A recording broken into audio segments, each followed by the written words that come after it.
Bonjour à toutes et tous, bienvenue dans ce podcast. Aujourd'hui, on s'éloigne un peu des sujets purement techniques, mais pour une très bonne raison. Le 8 mars étant la journée internationale des droits des femmes, on s'est dit que c'était l'occasion parfaite d'évoquer un sujet qui tient à cœur à beaucoup d'entre nous, donc que ce soit chez Kaizen ou ailleurs, et donc c'est la place de la femme en entreprise. On va parler de préjugés, d'appréhension et d'ambition à travers des témoignages de jeunes étudiants et étudiantes qui nous ont confié leur vision du monde du travail et parfois leurs craintes. Autour de la table, nous sommes 5, donc je vais vous laisser vous présenter chacun votre tour pour qu'on puisse associer nos voix à des personnes. Moi, c'est Alice, je suis responsable qualité, santé, sécurité et environnement chez Kaizen et je suis dans le monde du travail depuis mon diplôme en 2021. Je suis Claire Chantrel, je suis directrice générale d'Innovalet. J'ai rejoint l'association il y a 27 ans maintenant. C'était ma première vraie expérience professionnelle qui était très loin des études que j'avais faites. Moi, c'est Julie Pianu, je suis chez Kaizen depuis presque 7 ans. Je suis chef de projet et j'ai à peu près 15 ans d'expérience dans le monde de l'entreprise, en France et à l'étranger. Moi, je suis Ludovic Menu, je suis directeur des opérations chez Kaizen depuis 1 an et demi et ça fait un peu plus de 20 ans que je suis dans le monde du travail. Et moi, Geneviève Alix, je suis PMO manager et également référente HSAS chez Kaizen depuis 2021 et dans le monde du travail depuis 1987. Et merci. Avant de se lancer, je tiens aussi à remercier les étudiants et étudiantes qui ont pris le temps de répondre à notre questionnaire anonyme. C'est bien parce qu'on va pouvoir vraiment confronter leur perception avec la réalité du terrain et les expériences vécues par vous, nos invités du jour. Alors on va commencer avec un sujet assez général, ça va être tout ce qui concerne les doutes et appréhensions à l'entrée dans le monde du travail. Donc ce qu'on a pu voir à travers le questionnaire, c'est que majoritairement les étudiantes femmes appréhendent leur entrée dans le monde du travail, tandis que chez les hommes c'est un peu plus modéré. Ce qui ressort quand même, c'est que la plupart, ils ont peur de ne pas être à la hauteur, de décevoir, de mal faire, de ne pas réussir et de la pression. Donc là, je vais vous demander de faire quelques années en arrière et de me dire, est-ce que vous avez ressenti également ces peurs au début de votre carrière ? Je peux commencer. Je pense que moi, j'ai échappé à ces peurs parce que, pour une raison un peu particulière, parce que moi, j'avais fait des études de philosophie et de psychologie, ce qui n'était pas très bankable à Pôle emploi à l'époque parce qu'il n'y avait pas de poste. Et du coup, je suis rentrée à Innovalet en remplacement à l'accueil au standard, ce qui fait que c'était assez confortable parce que pour le coup, j'avais pas de pression à me mettre. Mais peut-être que si j'avais eu directement un poste à responsabilité en lien direct avec mes études, oui, j'aurais sans doute eu de l'appréhension sur est-ce que je suis à la hauteur ou pas, est-ce que je vais y être, est-ce que je suis assez formée, est-ce que je vais être capable de délivrer ce qu'on attend de moi. Ok. Pas franchement de pression moi non plus, parce que quand j'ai commencé, j'étais prof de maths et c'était vraiment une volonté d'être prof de maths dans l'éducation et donc comme j'avais donné pas mal de cours particuliers, le fait d'avoir une trentaine d'élèves devant moi, ça m'a pas fait peur du tout. Au contraire, j'étais super contente de faire ce que je voulais. Bon, j'ai changé depuis, je suis passée dans l'informatique. Et au passage dans l'informatique, t'as ressenti Plus de pression, déjà j'ai laissé mon poste de prof. Et puis j'ai suivi cette formation rapide de 6 mois, juste à la limite où c'était encore sympa de rentrer dans l'informatique, donc en 91. Et après, oui, c'était plus un challenge. On était vendu chez un client, donc il y avait quand même l'appréhension de plaire ou de ne pas plaire au client. Ok. Moi, je pense que j'ai eu beaucoup, d'appréhension et je me suis mis pas mal J'avais beaucoup d'attentes envers moi-même et finalement, la confrontation au monde de l'entreprise, c'était plutôt de la bienveillance. Alors, mes premières expériences, elles étaient en Angleterre. Je sais pas si ça change quelque chose ou pas, mais en tout cas, j'ai trouvé que les gens étaient très empathiques et bienveillants. Enfin, donc, l'acceptation d'un junior était se faisait très bien. Ok. Moi, j'ai commencé en start-up et je suis un peu comme Julie, je me suis mis la pression. Alors qu'en fait, tout le monde a été bienveillant, accueillant, m'a permis de monter en compétences de façon très linéaire, sans qu'il y ait une attente extrêmement forte. Et franchement, mon appréhension a vite disparu. Ok, donc globalement, pour ceux qui ont ressenti de l'appréhension, c'est comme les étudiants aujourd'hui, c'était plutôt avant de rentrer dans le monde professionnel, et une fois dans le monde pro, vous vous êtes rendu compte que c'était pas si terrible. C'est ça. C'est ça ? C'est ça. Ok. Il y a un gros point qui va ressortir aussi, c'est la question de la légitimité et de tout ce qu'on peut mettre autour du syndrome de l'imposteur. Est-ce que vous avez eu un problème de légitimité à un moment de vos carrières? Et est-ce que ça s'est atténué éventuellement avec l'expérience? Moi, je pense que c'est quand même un problème un peu. Alors, c'est mon point de vue, hein, ça n'engage que moi, mais moi, je trouve que c'est un problème un peu constant, surtout chez les femmes. Et ça, je pense que c'est vrai tout au long de la carrière, parce que même quand on change de poste, en tout cas, moi, je l'ai beaucoup senti pour moi, hein, surtout que j'avais pas les études qui correspondaient aux différents emplois, parce que j'ai progressé à Innovalet, je suis passée à tous les postes et j'ai progressé, mais toujours avec un apprentissage de terrain. Et oui, à chaque fois, à chaque nouveau poste, j'ai été confrontée à ce syndrome de l'imposteur, à me demander, mais est-ce que vraiment je suis capable? Est-ce que voilà. Et je trouve que pour avoir accompagné beaucoup de dirigeants, de dirigeants et de dirigeantes, hein, de start-up, puisqu'on anime un incubateur, hein, le Tarmac, je trouve que ça se ressent plus chez les femmes entrepreneurs que chez les start-upers hommes aussi, ce syndrome de l'imposteur. Je trouve que c'est assez féminin quand même. Ok. Alors, moi, si je fais la comparaison avec les gens que je peux suivre dans mon équipe, j'ai l'impression que chez les personnes qui sont plutôt en début de carrière, ça peut ressortir effectivement, quand même aussi chez les hommes, chez certains hommes, pas tous. Et effectivement, par contre, j'ai l'impression que c'est un peu constant chez beaucoup de femmes et qu'au contraire, il y a certains hommes qui vont être hyper en mode très très confiants, même très très juniors, sans aucune expérience, et qui vont être comme être là. J'y vais, je fonce. Donc ouais, je le ressens chez les deux genres, mais pas à égalité quoi. Bah, c'est vrai que ça, c'est pas mal ressorti chez les étudiants, en effet, que les femmes, malgré leurs compétences, vont avoir plus tendance à douter de leurs capacités, là où des hommes vont peut-être se sentir plus en confiance. Alors, est-ce que c'est des biais? Est-ce que c'est des croyances ancestrales, on va dire, qui font qu'on en arrive à cette pensée? Mais c'est vrai que ça ressort pas mal. Et du coup, vous, en tant que femme qui ont des postes quand même à responsabilité, est-ce que vous avez senti une certaine résistance à votre légitimité lorsque vous avez accédé à ces postes, ou est-ce que ça s'est fait sans, sans problème particulier? Sans problème particulier, naturellement. Tout, tout a coulé de source. Après, j'ai pas cherché à gravir des marches plus hautes que j'aurais dû, donc la progression était naturelle. Ok. Non, pas franchement de crainte. Moi, j'en ai senti au moins une fois quand je suis passée de responsable communication, chef de projet au sein d'Innovalet et qu'on a créé l'incubateur Tarmac et que le bureau et le conseil d'administration m'a fait confiance pour prendre la direction du Tarmac. Pour le coup, s'il y avait une grosse résistance d'une certaine partie de mon écosystème qui aurait plutôt vu un homme et un ingénieur, quelqu'un qui avait un profil technique, alors que j'étais une femme avec une formation non technique. Et donc là, oui, c'était un peu challenge. Ok.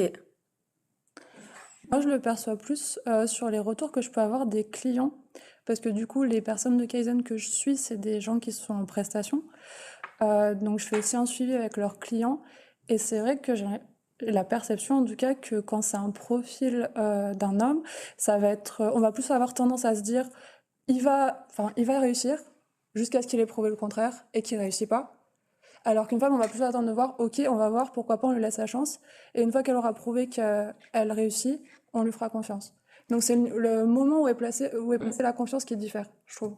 Ok. Et est-ce que vous auriez un conseil à donner aux femmes qui vont rentrer dans le monde pro ou qui sont en évolution professionnelle sur comment dépasser ces barrières invisibles et comment, par exemple, comme vous l'avez vécu, Claire, comment vous avez réussi à finalement vous faire accepter? Est-ce que ça a été fastidieux? Le conseil, c'est même si on se fait pas totalement confiance, c'est d'y aller quand même, c'est d'oser. Parce que finalement, quand on commence à faire, on se rend compte qu'on y arrive et les autres s'en rendent compte aussi et finalement ça se passe bien. C'est les limites. Tout à l'heure, avant qu'on commence, vous parliez de plafond de verre. Le plafond de verre, pour moi, il vient plus de l'interne et de la perception qu'on a de soi-même et des limites qu'on se met soi-même. Et ça, c'est pas toujours facile, mais il faut oser y aller quand même parce que c'est ça qui fera qu'on les dépasse. Est-ce qu'il y a d'autres... Est-ce que vous auriez des conseils à donner Et de pas se laisser abattre. Enfin, on a tous des réactions différentes face aux obstacles, mais quand c'est difficile, on peut se dire oh là là, je vais pas y arriver, ou ah ben tiens, personne n'y croit, ben justement, je vais me donner les moyens d'y arriver et de leur prouver qu'ils ont tort. Oui, après ça dépend, c'est sûr, de Ça dépend de la personnalité, de la réponse au stress de chacun et de la contrainte. Ouais. On peut passer au sujet suivant. Donc il y a un autre sujet qui interroge pas mal, c'est la conciliation entre vie pro et vie perso. Donc ça, c'est un sujet qu'on remet beaucoup au cœur de la vie d'une femme, mais je pense que ça peut valoir vraiment pour peu importe le sexe. Donc dans les réponses des étudiants, ce qu'on voit, c'est que la pression familiale, selon eux, va rester plus forte sur les femmes, que leurs choix de carrière ou de vie perso vont être plus souvent critiqués ou jugés que ceux d'un homme. Voilà, qu'on est plus à l'aise de donner notre avis sur les choix de vie d'une femme que ceux d'un homme. Et donc tous les répondants et répondantes soulignent que malgré une évolution des mentalités, on voit qu'il y a toujours des stéréotypes sexistes qui sont ancrés en entreprise. Et donc moi je vais vous demander, est-ce que vous avez ressenti un dilemme à un moment de votre carrière entre justement votre carrière et votre vie personnelle? Personnellement, aucun dilemme. Moi, j'ai eu un parcours en plus qui pourrait paraître compliqué comme ça à l'écoute, puisque divorcé, 2 enfants, divorcé tôt, donc 2 enfants en bas âge, 6 et 3 ans, et ça m'a pas freiné, j'ai pu trouver l'équilibre et grimper au niveau de ma carrière tranquillement. Enfin, après, je suis PMO, donc j'ai tout organisé pour que ça se passe bien, et puis voilà, il faut prendre les choses en main, et puis la vie est belle, donc certes, il y a des contraintes, mais je pense qu'un homme a aussi des contraintes, et pas plus qu'une femme. Je pense que ça peut être assez rassurant d'entendre ça justement pour des étudiants qui peuvent se poser la question. Bon, on rebondit et puis on est bien. Moi, ça m'a pas gêné. Au contraire, même j'ai eu, ah oui, tiens, ça c'est une bonne anecdote, de la part de l'un de mes dirigeants, un peu plus tard dans les années 2000, qui me présentait avec fierté. T'es forte, t'es bien, si tout le monde était comme toi, etc., etc. Donc il était très fier. Et moi, je prenais tout, tous les compliments. Mais au contraire, ça m'a jamais freiné en quoi que ce soit. Ouais, t'as peut-être eu la chance aussi de tomber sur des domaines, peut-être t'organiser aussi et des personnes. Le hasard ouais. fait qu'on a des belles rencontres, et c'est vrai que j'ai eu des belles rencontres dans ma vie professionnelle. C'est peut-être pour ça que j'en ai pas souffert, effectivement, mais faut savoir les voir aussi, ces personnes, et puis être bien avec elles, quoi. Mais moi, ça existe, quoi. Le message, c'est que ça existe. Comment? Le message, en tout cas, c'est que ça existe. Oui. Et hommes et femmes, les deux, je suis dirigeant femmes comme hommes, et les deux m'ont accompagnée dans cette période de vie où, effectivement, il fallait s'occuper des filles, et puis tout en progressant au niveau des responsabilités au sein de l'entreprise. Donc sur 10 ans, il m'a vu progresser, il a vu les filles grandir avec. Et vivre des rachats, et donc de nouveaux patrons, etc. Donc ça n'a pas été non plus tout lisse avec lui. Mais ça s'est bien passé, super bien passé même. Ok. Donc c'est faisable. Moi, j'ai pas eu un ressenti aussi positif. Après, j'ai peut-être aussi moins de recul parce que mon fils, il a 2 ans et demi, donc je suis peut-être encore en plein dans la toute petite enfance. Mais même si le contexte, parce que du coup, j'ai été enceinte et j'ai eu mon fils pendant que j'étais chez Kaizen, et j'ai trouvé que pour le coup, au niveau de l'entreprise, l'accompagnement était vraiment top, parce que ce soit avant sa naissance ou après, à mon retour, j'ai été très bien accompagnée. Enfin, il y a personne qui m'a fait ressentir ni que c'était un problème de partir à ce moment-là ou de lâcher mes responsabilités, ni que c'était compliqué de revenir. On m'a laissé revenir à mon rythme comme je voulais. Donc vraiment, le contexte, je pense, en entreprise était très favorable. Par contre, c'était plutôt moi comment je l'ai vécu, parce que déjà, j'ai été super surprise de ce que je ressentais. Moi, j'ai toujours vu que voilà, je voulais faire une carrière, que je voudrais avoir des enfants, mais que ça devait pas venir interférer. Enfin voilà, il y avait 2 choses et je voulais concilier les 2. Et finalement, et donc par exemple, j'avais pas prévu de prendre. Enfin, j'avais mon congé mat qui était prévu le classique et j'avais pas prévu de prolonger ni rien. Et en fait, ça a été vachement dur pour moi de revenir en me disant, mais en fait, j'avais pas conscience de ce que c'était un bébé qui est si petit, qu'il faut le remettre déjà à la crèche. Et en fait, c'est beaucoup de culpabilité, mais c'est ma culpabilité, c'est pas quelqu'un d'autre qui me l'a fait ressentir. Mais du coup, j'ai trouvé ça dur de me dire, ok, mais du coup, maintenant, c'est quoi comment j'envisage ma carrière avec un enfant, comment les choses que j'avais envisagées depuis plus de 10 ans, comment est-ce que ça va pas un peu faire remixer la donne, comment j'envisage les choses. Et pour l'instant, je suis pas encore hyper sûre de la réponse. Et encore une fois, ça vient vraiment de moi. Et même si l'accompagnement en entreprise est bon, je pense qu'on peut pas se dire, et effectivement que ce soit pour les hommes ou pour les femmes, que avoir un enfant ça change rien et qu'on peut tout faire en même temps. Ça, je suis pas persuadée que ce soit vrai. Après, voilà, c'est des priorités à prendre et à voir comment on les organise dans sa vie, quoi. Mais après, alors je sais pas, là récemment j'ai changé de mission et j'ai été amenée à me déplacer. Et alors j'ai eu beaucoup de questions parce que du coup j'ai été amenée à me déplacer pendant une dizaine de jours sur mais qui garde l'enfant? Pourquoi un père en fait? Ouais. Je suis pas sûre que mes collègues masculins aient aussi souvent la question de quand ils sont en déplacement de savoir mais qui garde les enfants en fait. Oui. Donc il y a quand même aussi alors, c'était chez mon client, c'est pas chez Kaizen, mais certaines remarques qui peuvent, déjà que moi j'ai de la culpabilité, qui me disent, et du coup, qui s'en occupent, ils font quoi, ils sont où, et comment, enfin voilà. Ouais, on en revient à la pression familiale. Ça peut renforcer une culpabilité qui est déjà existante. Ok. Mais moi, j'ai pas eu non plus de difficulté à concilier. J'ai 2 enfants aussi, divorcés aussi, garde alternée par contre, ce qui est parfois pratique, avec des papas qui assurent, en tout cas. Et voilà, il y a des étapes. C'est vrai que je pense qu'aujourd'hui, le monde, il est quand même assez accessible aux mamans qui travaillent. J'ai eu la chance de pouvoir prendre un congé parental à temps partiel sur ma deuxième, parce que c'était une époque aussi où j'avais un poste qui le permettait. Peut-être qu'aujourd'hui, ça serait moins vrai. Mais ça demande de l'organisation. Parce que je pense quand même que globalement, la charge familiale, elle n'est pas encore répartie à 50-50 entre les hommes et les femmes. Parce qu'il y a les enfants, mais il y a aussi voilà, les courses, le ménage, etc., les rendez-vous médicaux, voilà, de ce que j'ai vécu ou de ce que je peux voir autour. Même si les hommes participent beaucoup plus qu'avant, c'est pas tout à fait encore à égalité. Mais il n'empêche qu'avec de l'organisation, on s'en sort, et d'autant que les entreprises aujourd'hui, enfin, en tout cas, moi, celles que j'ai connues, hein, mais je pense que de ce que je vois ailleurs, en tout cas sur InnoValley, ça reste assez vrai.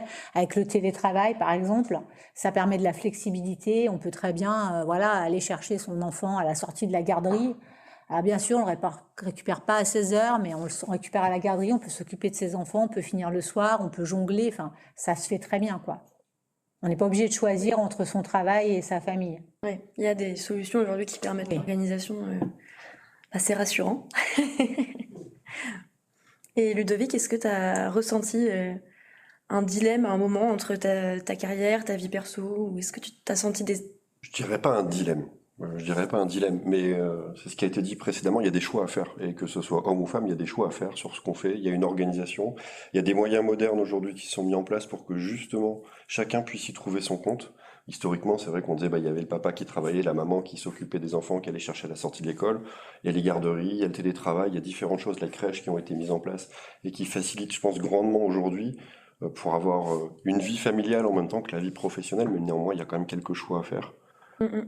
Sur les activités des enfants, etc., qu'il faut gérer au quotidien. Et par rapport aux craintes des étudiants des étudiantes qui peuvent être exprimées, moi, une des remarques, c'était une des managers que j'ai eue en arrivant à Kaizen qui m'avait fait cette remarque où c'est vrai que au début de sa carrière, on a un peu l'impression que sa progression, elle va être linéaire, on va de façon permanente progresser tout au long de sa carrière. En fait, elle m'avait dit qu'il faut aussi voir les choses un peu par palier, en fait.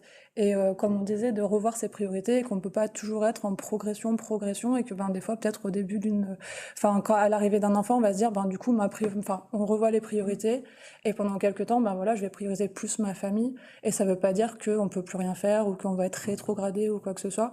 Mais c'est vrai que du coup, plutôt que de voir la progression comme constante et linéaire tout au long de la carrière, du coup, de s'aménager des espaces, des temps en fonction de ce qu'on veut prioriser.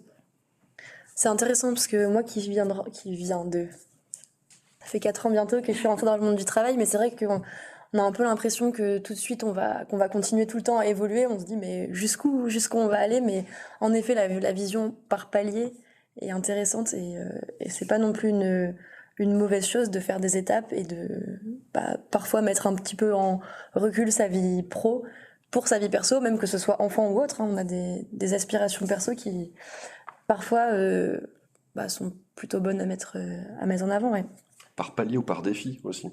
Il peut y avoir différents défis et en fait, c'est ce que tu disais, il n'y a pas une progression linéaire, on rentre pas dans une société, ça aussi, ça a beaucoup évolué, je pense, c'est avant on rentrait dans une grosse entreprise et puis on terminait dans une grosse entreprise et on avait gravi les échelons un à un. Aujourd'hui, je pense qu'on est beaucoup plus sur des défis qu'on peut s'imposer nous aussi personnellement pour se dire, bah, tiens, j'aimerais bien attaquer tel domaine qui est peut-être plus en lien avec mes valeurs d'ailleurs, pour avancer là-dessus et plutôt que de se dire, bah, on va progresser linéairement dans cette entreprise, passer manager et puis après directeur et puis après ceci, cela. Je pense qu'il y a aussi une évolution là-dessus sur les mentalités qui est présente aujourd'hui. Ouais, puis je pense que vous avez dû le voir à travers vos carrières, ce à quoi vous aspiriez en entrant dans la vie pro, c'est plus forcément la même chose aujourd'hui. Ça a dû bouger en fonction des rencontres, des entreprises, des missions, de tout ce que vous avez pu voir. Un autre sujet pour lequel j'aimerais qu'on prenne un petit peu de temps, j'aimerais qu'on parle concrètement de sexisme et de microagression en entreprise. J'ai été assez étonnée dans le questionnaire envoyé aux étudiants et aux étudiantes d'avoir pour réponse que la plupart expriment une vraie envie d'agir, mais qu'ils ont tous très peur des conséquences, des représailles et des conséquences vis-à-vis de leur intégration dans l'entreprise.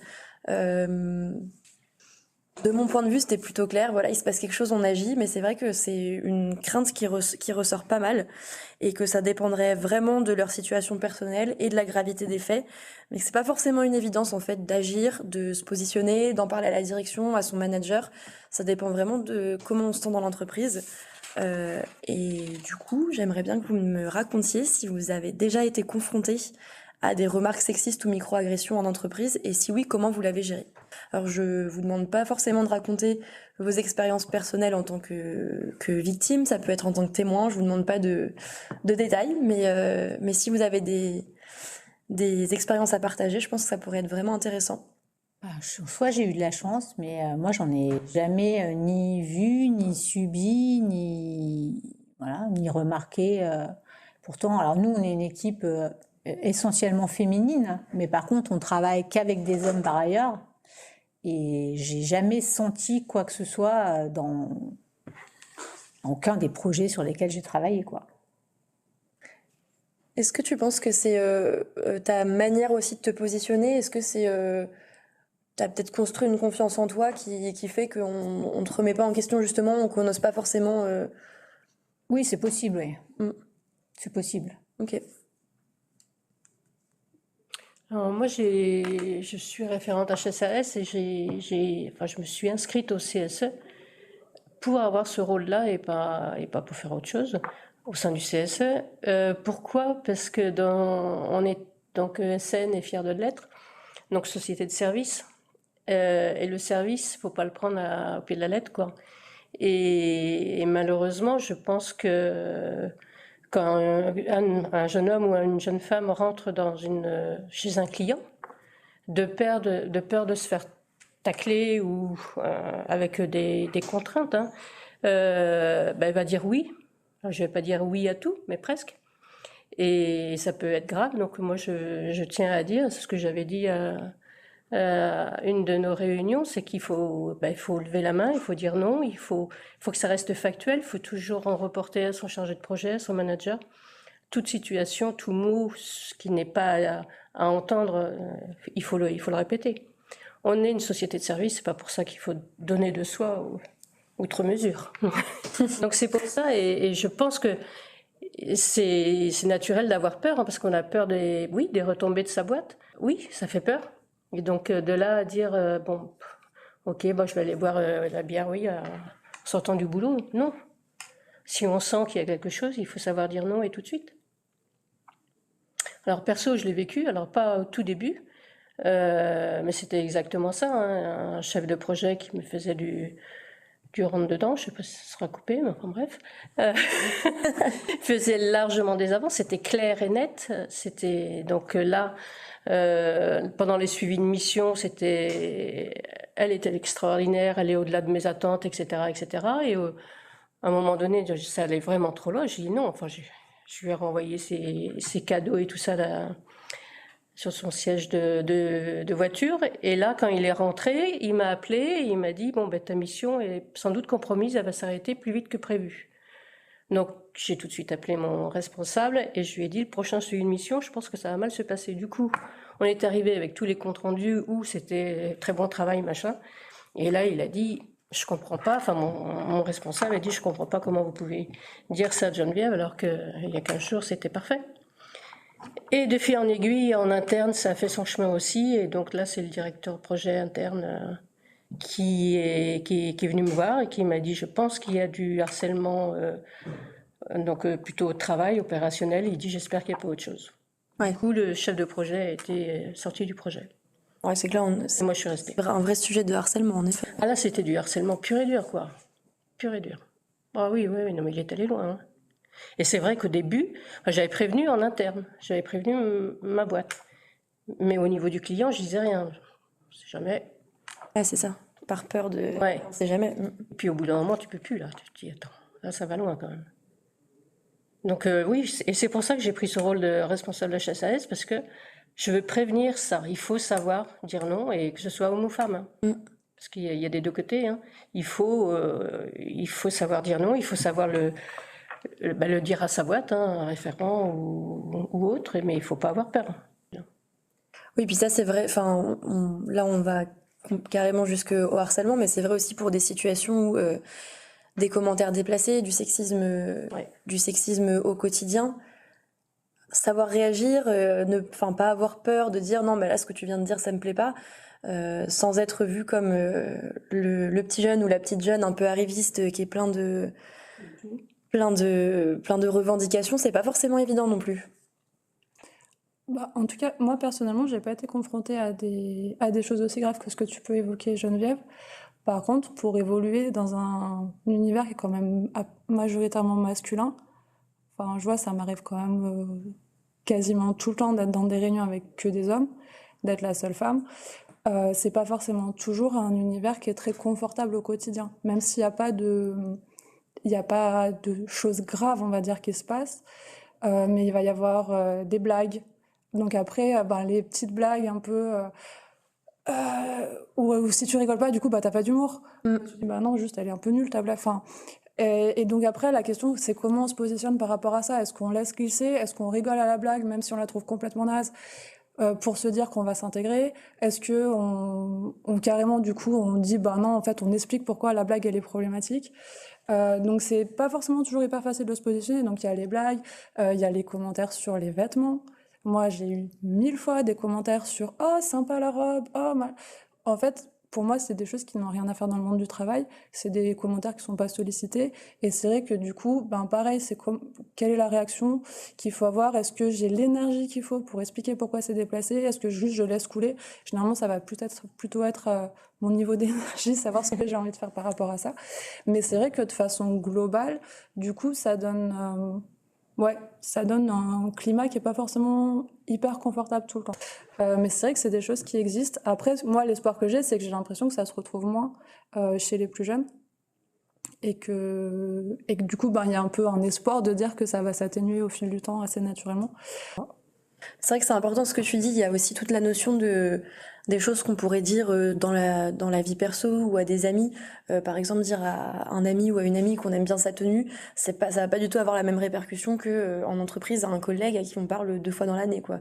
Il faut aussi savoir doser cette chose-là, et c'est pas toujours évident dans des entreprises où tout le monde s'entend bien, etc.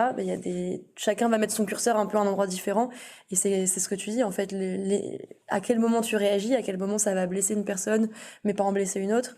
Donc c'est assez compliqué, ouais. Surtout, ce qui est compliqué, c'est que beaucoup de fois, les personnes qui disent ces choses, on voit bien qu'il n'y a pas de volonté ni de nuire, ni qu'ils se rendent pas forcément compte de comment ça peut être perçu.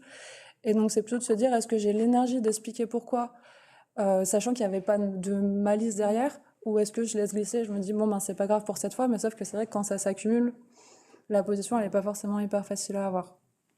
Et est-ce que si, selon vous, de ce que vous avez pu voir à travers vos carrières, donc sur cette notion de peur de réagir, de peur des représailles, est-ce que c'est fondé, ou est-ce que vous auriez un conseil à donner pour que, en étant témoin par exemple ou victime d'une situation de sexisme ou de harcèlement, on puisse réagir de manière constructive et ferme, sans avoir peur des représailles? Est-ce qu'il y a des petits tips que vous pourriez sans donner des trucs pour pouvoir se dire faut réagir comme ça, je pense que les mentalités ont quand même vachement évolué. Vraiment, elles sont en constante évolution sur ce domaine-là en particulier.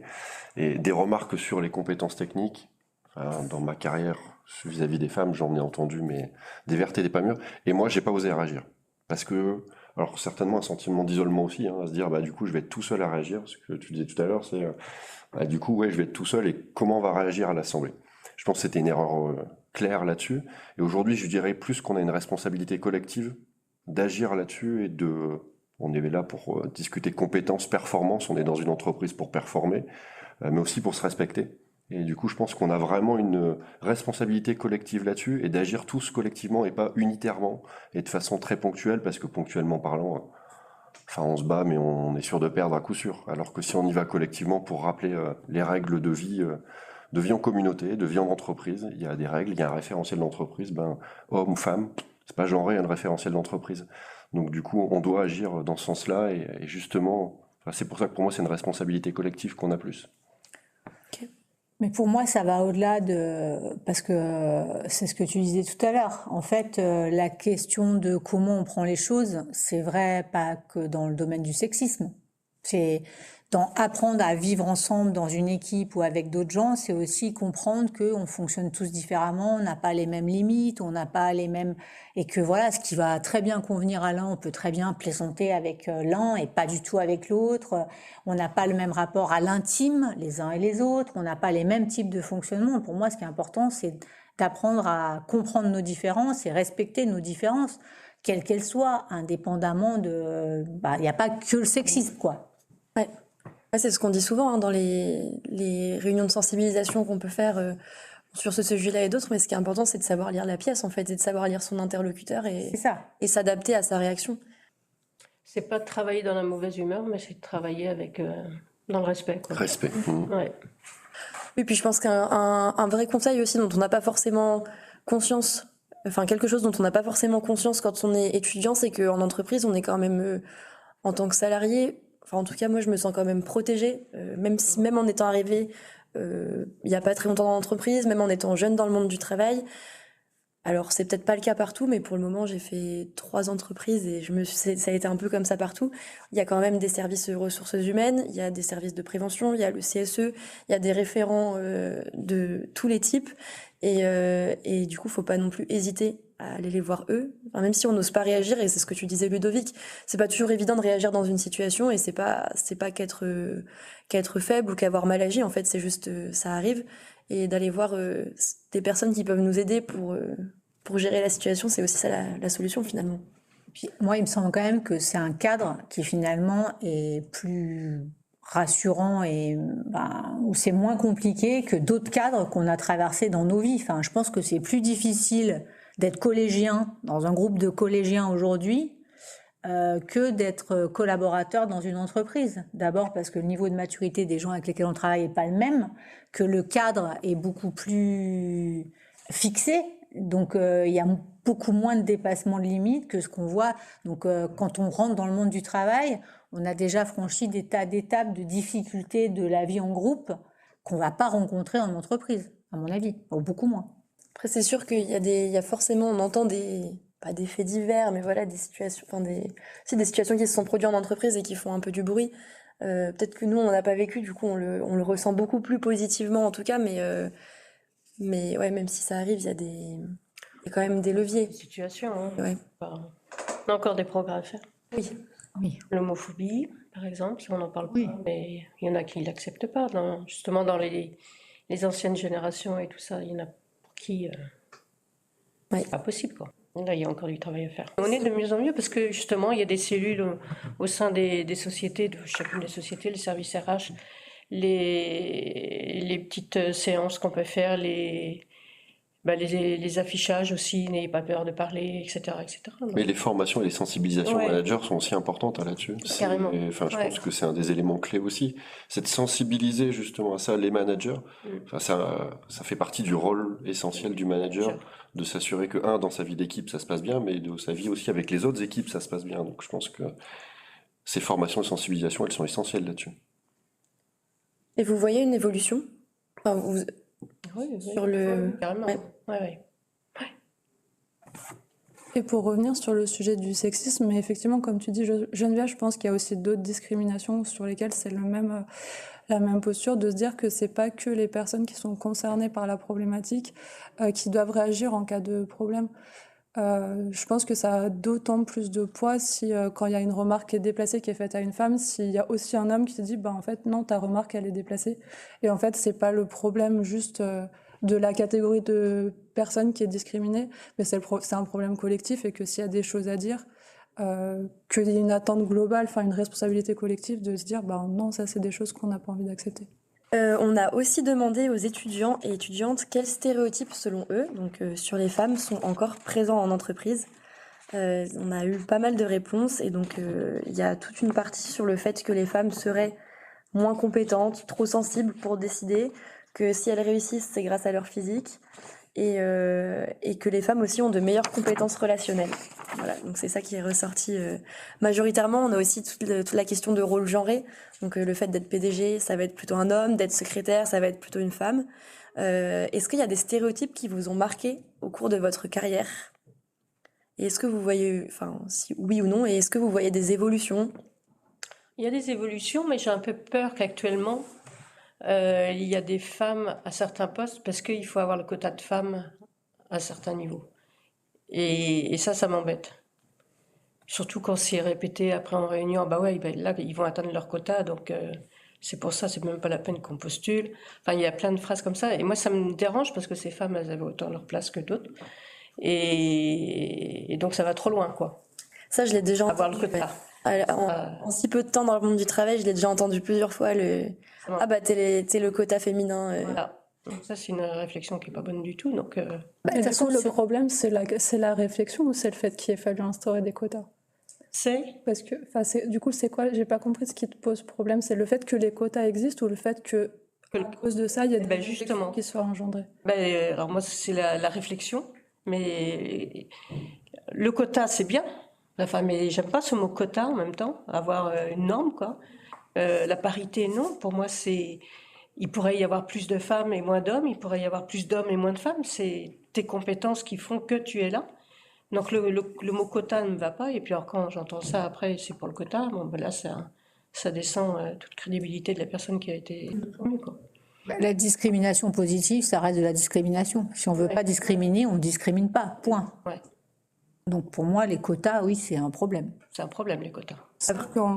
Pour moi, j'ai l'impression que malheureusement, dans un monde idéal, on n'en aurait pas besoin. Sauf qu'aujourd'hui, on vit dans une société qui est d'office discriminante pour tout un tas de personnes. Et qu'aujourd'hui, je pense qu'il y a quand même beaucoup d'études qui montrent que c'est faux de se dire qu'à compétences égales, si on a le choix entre un homme et une femme, on va forcément prendre non, du coup, pas à compétences égales. Au choix de deux candidats, on va prendre forcément le mieux qualifié si on a un homme ou une femme. On a des biais, tout le monde a des biais qui vont faire que on va plus valoriser les compétences chez un homme. Et c'est pas, pour le coup, ça c'est pas une appréciation personnelle. Il y a quand même beaucoup d'études qui montrent que aujourd'hui on vit dans une société où les compétences et les caractéristiques qui sont typées masculines sont plus valorisées, et notamment pour des postes à responsabilité. Ce qu'on met derrière le leadership, il y a beaucoup de choses qui sont des attraits qui sont caractérisés masculins. Sensibles, décideurs, ouais. Même aujourd'hui, dans des sphères politiques, on va dire non, mais non, on peut pas. Une femme peut pas avoir ce niveau de compétence parce qu'elle va être trop émotive. Alors que les hommes sont aussi très émotifs de façon différente et qu'on perçoit pas l'émotion des hommes comme on perçoit l'émotion des femmes. Donc c'est vrai qu'en soi, ce serait bien d'avoir une société parfaite où on n'a pas besoin d'avoir des discriminations positives. Malheureusement, aujourd'hui, on est loin de ça, quoi.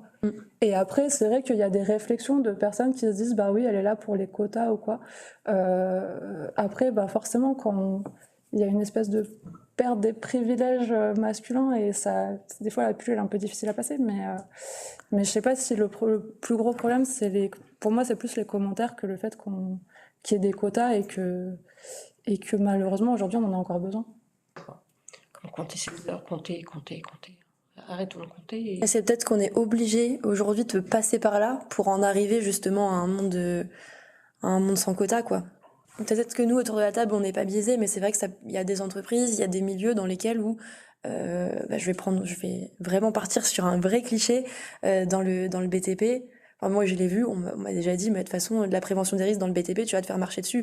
Donc, je suis quasiment sûre que entre mon CV et celui d'un homme, on n'aurait pas été jugé de la même manière à cause de notre sexe.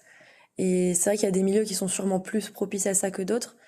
Mais du coup, s'il n'y a pas de quota, il y a peut-être des milieux où on va complètement fermer l'accès aux femmes.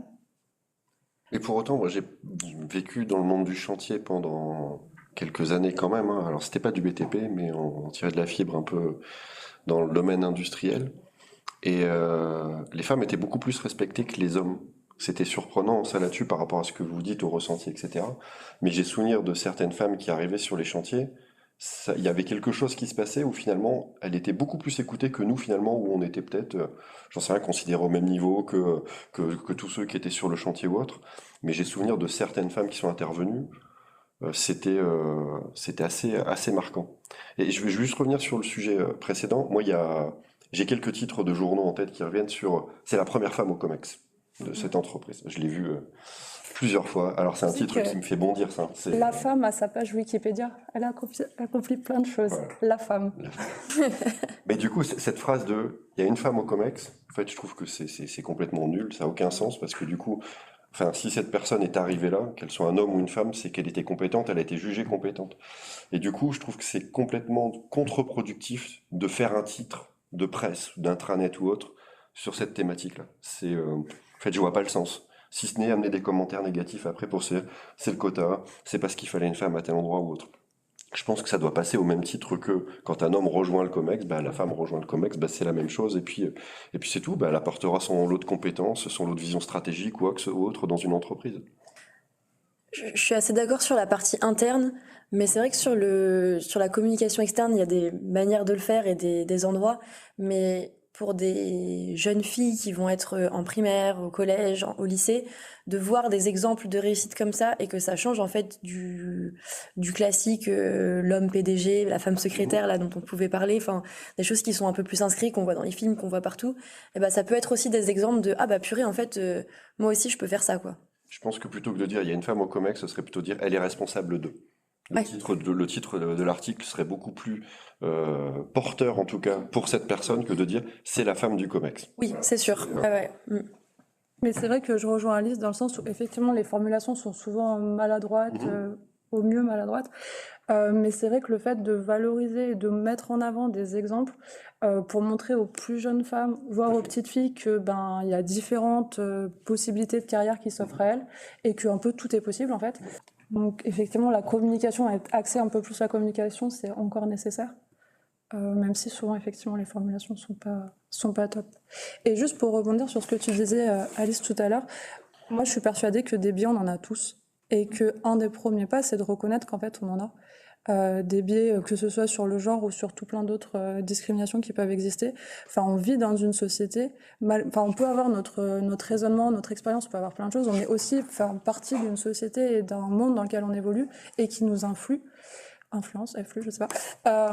Et du coup, les biais, on les intériorise et on n'en a pas toujours conscience. Et je pense qu'on a aussi plein de biais inconscients et qu'un des premiers travaux pour arriver à plus d'égalité, c'est d'arriver justement à faire un état des lieux de justement c'est quoi les biais que moi j'ai, comment je fais pour les déconstruire, comment je fais pour... Et que ça, c'est aussi un travail qu'on peut mener en entreprise, notamment sur la formation des managers, t'en parlais tout à l'heure.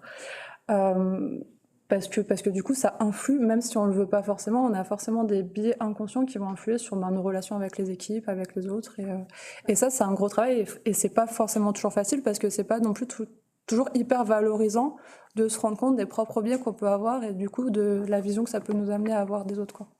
Et c'est pas parce qu'on est une femme qu'on peut pas avoir des biais misogynes et il y en a plein qu'on a intégrés et dont on se rend pas forcément compte. Et je pense que de façon assez inconsciente, on peut aussi, même en tant que femme, être amené peut-être à juger plus durement une femme sur certains aspects. Et que ça, c'est tout un travail de déconstruction pour se dire, non, en fait, ça va à l'encontre de mes valeurs, c'est quelque chose, mais c'est pas forcément hyper facile à faire, quoi. Ça demande du travail. Je voulais vous demander aussi, est-ce qu'au contact nouvelle génération, je mets des guillemets, vous avez ressenti une évolution dans vos visions et dans vos pratiques au quotidien en tant que, donc on parlait d'être responsable d'équipe, de choses comme ça. Est-ce que vous voyez une évolution dans vos réflexions par rapport à votre entrée dans le monde du travail ou pas? Parce que j'ai l'impression que les nouvelles générations viennent un peu quand même bousculer et parler de sujets dont on n'osait pas forcément autant parler avant. Tant mieux. Et tant mieux. Mais est-ce que ça vous a bousculé un peu ou pas du tout? Non, ça m'a rassurée et ça m'a donné envie d'en parler encore plus. Enfin, peut-être que j'étais brimée, moi, au début de ma carrière, de ne pas pouvoir parler aussi librement de bah ouais, pourquoi lui il est à cette place et pas moi, alors que moi j'aurais dû. Maintenant, on en parle ouvertement et c'est bien. Donc moi, non, je trouve que c'est plus un sujet tabou, justement, de parler de ça. Et donc, c'est plutôt rassurant. On parle beaucoup de génération, hein, X, Y, Z. Mais c'est comme si la génération Y arrive et la Z, elle bouge pas. Enfin, la X, elle a pas bougé depuis des décennies. Mais en fait, c'est pas comme ça que ça passe. Le monde bouge et les nouvelles générations, elles arrivent. Mais les anciennes générations, entre il y a 20 ans et aujourd'hui, elles ont aussi évolué avec le monde qui a bougé.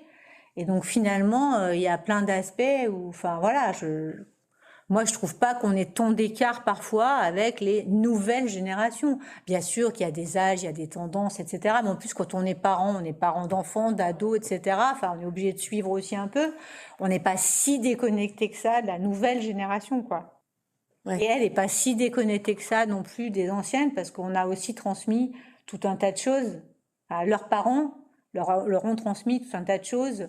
Et que voilà, pour moi, c'est le monde qui bouge. C'est pas que des générations qui s'empilent très différentes les unes des autres, quoi. On a des différences, mais enfin, je sais pas. Oui, on évolue tous ensemble. On s'influe les uns les autres, et je trouve que ça enrichit. Ça, c'est sûr, par contre. On a davantage de lieux de rencontre dans les sociétés, la pause café, etc. On voit le manager maintenant, dans les anciennes époques, les clichés qu'on peut voir en noir et blanc, on voit le manager au milieu de son aquarium, au milieu du plateau. C'est plus ça, et donc je pense que le fait de parler, d'échanger, on grandit tous, et puis on fait tomber toutes ces barrières qu'il pouvait y avoir. Mais là, je parle d'une autre génération. Moi, je vis pas mal, oui, moi je suis tranquille, je pense que je passe les générations tranquillement, comme tu le disais. On a nos enfants pour nous parler aussi. Eux, ils rentrent dans le monde du travail. Hein. Moi, mes filles, elles ont vos âges, donc à toi, Julie, à toi, Ludo, peut-être. Mais oui. Et du coup, elles m'en parlent, hein, les deux, de cette difficulté à devoir en faire plus, etc. C'est sûr, attendre un bébé aujourd'hui, est-ce que je vais retrouver mon poste ce que tu as dit tout à l'heure, c'était ma fille qui parlait il y a 2 semaines, quoi. Donc c'est marrant, ça me fait... tiens, c'est pareil, quoi. Un des trucs, alors du coup on n'est pas de la même génération, mais moi de ceux des plus juniors que j'ai dans mon équipe, un des trucs que je trouve chouette, c'est que j'ai l'impression qu'ils sont beaucoup plus à l'aise avec le fait d'exprimer hyper tôt leur volonté d'équilibre vie pro vie perso. Oui.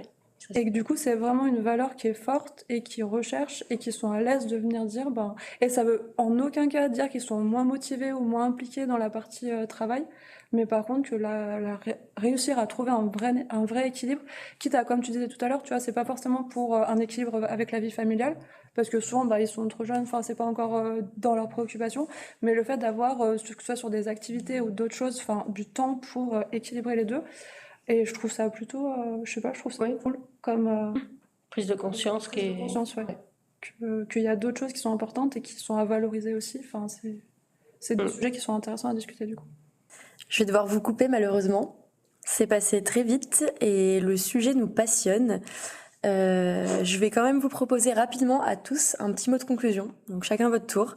J'ai une dernière question. Si vous aviez un seul message ou conseil à adresser aux étudiantes, aux étudiants ou à toute personne dans le monde professionnel, ça serait quoi? Un petit mot. Un mot, c'est pas possible pour moi. C'est pas possible.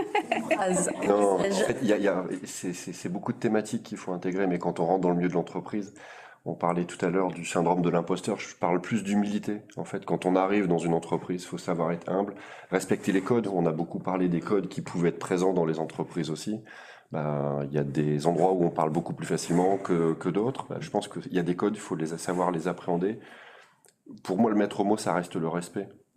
Si on arrive à tous se respecter dans une entreprise, quelle que soit la religion, le sexe ou autre, je pense que c'est là l'essentiel et c'est là où on prendra le plus de plaisir au travail et où on performera le plus. Mais il n'y a pas de crainte à avoir pour le milieu de l'entreprise, vraiment. Enfin, on a beaucoup parlé de bienveillance, c'est pas un monde de brut où on s'y retrouve pas. Hein. Moi, ça fait 20 ans que je suis là et ça fait 20 ans que je prends toujours autant de plaisir au travail, à échanger collectivement avec mes équipes, avec les autres équipes. Et c'est pas un monde cauchemardesque, l'entreprise.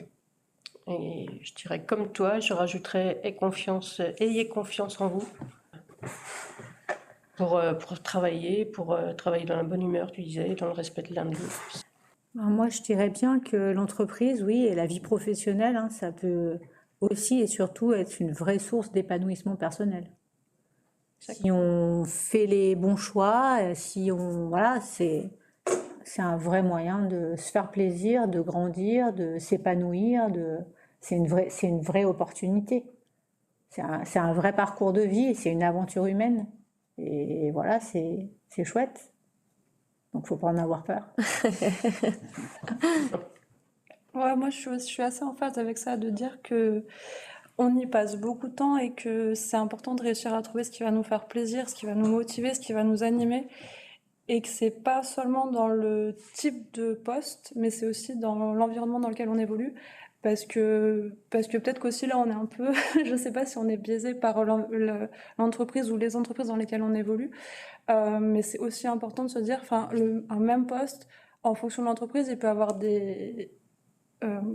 être vécu de façon très très différente. Et que l'environnement, les gens avec qui on va travailler, ça reste quand même une activité très collective. Et que c'est important de se sentir bien et de retrouver ses valeurs dans l'entreprise dans laquelle on évolue. Ouais, je suis d'accord. Et je rajouterais en effet que si on se sent pas bien à un endroit, c'est pas grave de partir, de recommencer, d'aller chercher ailleurs, et c'est même plutôt recommandé, quoi. Il faut pas rester complètement bloqué par peur du futur. Et c'est pas forcément que le choix de métier n'était pas le bon, ça peut être juste le choix que l'environnement dans lequel on l'a fait correspond pas. Celui qui nous permettait de progresser ou de s'épanouir. Puis il y a un point aussi sur lequel il faut quand même insister par rapport au questionnaire qu'on a fait remplir aux étudiants, c'est qu'il faut vraiment pas hésiter à communiquer, et qu'on le voit en entreprise, c'est souvent la clé. Presque tous les conflits partent vraiment d'un manque de communication. C'est important de savoir exprimer son ressenti, exprimer ses craintes, s'exprimer tout court en fait. Faut pas avoir peur, ouais. Et merci à vous 4 d'avoir pris le temps de venir discuter autour de ce sujet aujourd'hui. Et encore merci donc aux étudiants et étudiantes qui ont répondu au questionnaire. J'espère que ce podcast aura apporté des réponses et des pistes de réflexion, que ce soit à ceux qui nous écoutent ou à ceux qui sont autour de la table. Et puis à bientôt pour un prochain épisode. Merci Alice.